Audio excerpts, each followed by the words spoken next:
Doutor Zanin, eu quero trazer uma notícia a esta casa. O presidente da República, após um longo período na prisão, nomeou seu advogado para a Suprema Corte Constitucional. Olá, eu sou Marcela, repórter digital do canal Saiu no Diário Oficial Notícias. Se inscreva e ative o sino para receber notícias diárias sobre os principais acontecimentos da política brasileira, como, por exemplo, decretos presidenciais, decisões do STJ e STF e muito mais.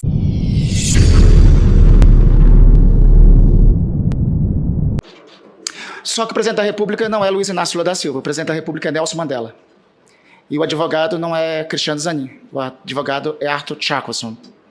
Depois de 31 anos de Nelson Mandela preso, assim, após a instituição da primeira Corte Constitucional Sul-Africana, o presidente Mandela nomeia o seu advogado do processo de Rivônia, de 1963. Naquele processo, Chascosson saiu vitorioso. Alguns vão dizer, mas Mandela foi condenado. Foi condenado à prisão perpétua.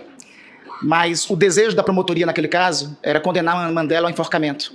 A prisão perpétua foi uma vitória de Chascosson naquele julgamento de Rivônia de 1963.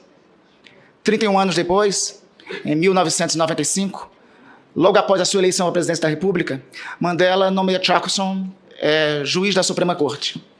Uma de suas primeiras providências em julgamento e atuando como juiz foi abolir a pena de morte naquele país, como parte da obra da reconciliação nacional. Sempre esses episódios da história é importante destacar quando falam de eventual indicação pessoal do presidente da República.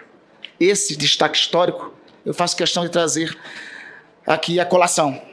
Por isso a primeira parte aqui eu não quero lhe perguntar, quero lhe desagravar, porque eu vejo que o senhor tem sido no último período, até por alguns instrumentos, meios de comunicações, como alguns dizem, jornalões, indevidamente e injustamente atacado.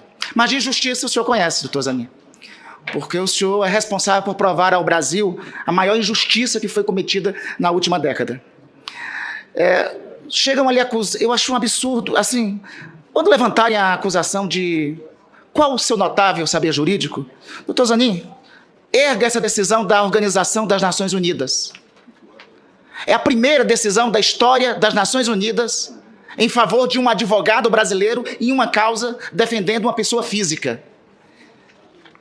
E a ONU, a Comissão de Direitos Humanos da ONU, nessa decisão, chega a declarar o seguinte: o Comitê de Direitos Humanos da ONU considera que, para um observador razoável, os fatos que ocorreram mesmo antes da primeira condenação do autor, em 2017, se referindo ao presidente Lula, mostram que o elemento objetivo do requerimento de imparcialidade não foi atingido. O comitê observa que uma decisão tomada no momento certo sobre o assunto teria evitado o prejuízo causado pelo autor, o que incluiu uma condenação, a confirmação da condenação, ser impedido de concorrer à presidência da República e 580 dias de uma prisão injusta. Foi o senhor que colecionou essa decisão da Organização das Nações Unidas. Aliás, o senhor proclamou, às vezes, contra inclusive o clamor da opinião pública, mas atuando como a justiça devia atuar, e lembrou a todos os brasileiros a existência de alguns princípios basilares, presentes no artigo 5º da Constituição. A presunção de inocência, a defesa, o contraditório, a defesa ao devido processo legal, o direito ao devido processo legal. Isso está na Constituição, mas durante o tempo parece que isso foi esquecido. Doutor Zanin, quando muitos circunvavam as condenações, quando muitos se curvavam ao punitivismo, Vossa Excelência proclamou por esses direitos. Isso e a decisão da ONU pontuam em vosso currículo e trazem ao senhor as condições de ter um notável saber jurídico para esse lugar. Tem significado diagnóstico, como costumo dizer, logo após o período triste que nós passamos, logo depois do punitivismo que abriu alas para o fascismo em nosso país, nós termos assento na Suprema Corte desse país um advogado não só garantista, mas um advogado que respeita a Constituição, fazendo jus ao dever e ao papel da democracia. É isso que tem que ser lembrado. Porque, presidente, veja, eu vejo alguns questionamentos, inclusive, nessa sabatina, e me causam espécie, se assim me permite. Né? Alguns aqui questionaram.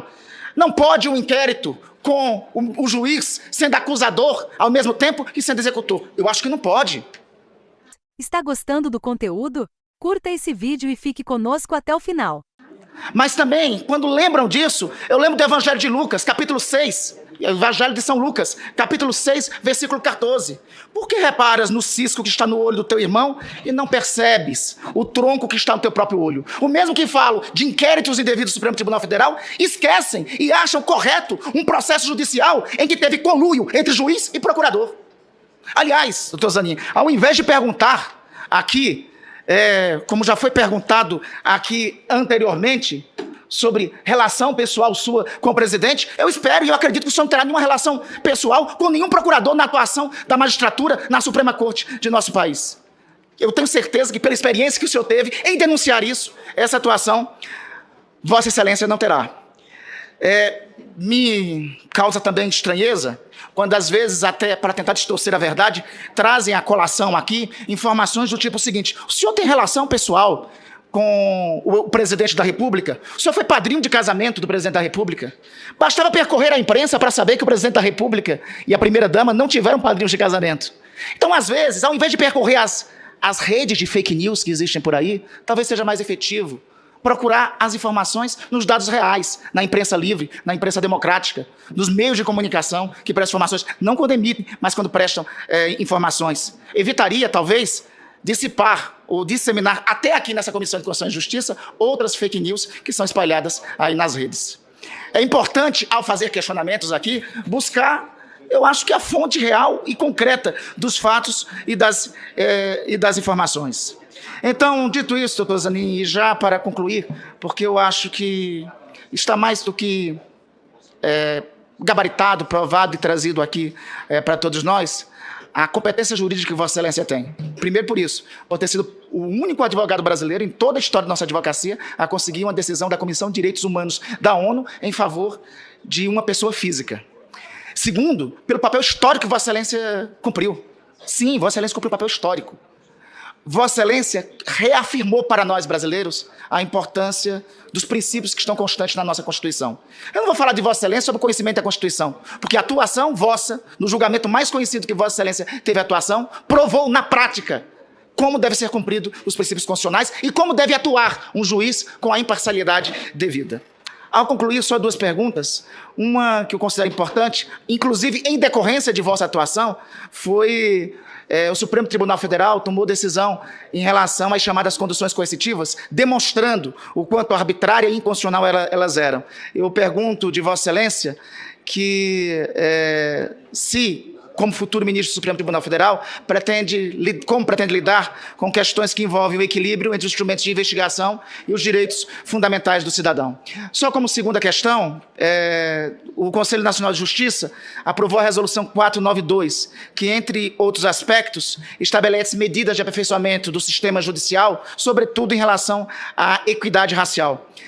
Eu pergunto a Vossa Excelência como será a sua atuação, enquanto magistrado da Suprema Corte, no trato de casos envolvendo situações sensíveis, levando em consideração especialmente os indicadores sociais de diferença, gênero, raça, cor, etnia, origem, religião, orientação sexual. Quais os princípios, sem entrar no mérito de qualquer julgamento por parte de Vossa Excelência, quais os princípios que Vossa Excelência terá na atuação em relação a estes temas, quais os princípios que norteará a atuação de Vossa Excelência. No mais, quero desejar todo sucesso a Vossa Excelência, e o que lhe gabarita não é a indicação. Aliás, a indicação, quisera quaisquer juristas desse país ou advogados ter a honra de ser indicado por Luiz Inácio Lula da Silva. Aliás, a indicação lhe qualifica, doutor Zanin, a indicação lhe qualifica. Seu notório saber e o papel que Vossa Excelência cumpriu para a história brasileira lhe qualifica mais ainda. Que bom que você ficou aqui até o final. Nossos vídeos vão ao ar de segunda a sexta às 19 horas. Compartilhe esse vídeo para que mais pessoas saibam o que está acontecendo em nosso país. Vejo você no próximo vídeo.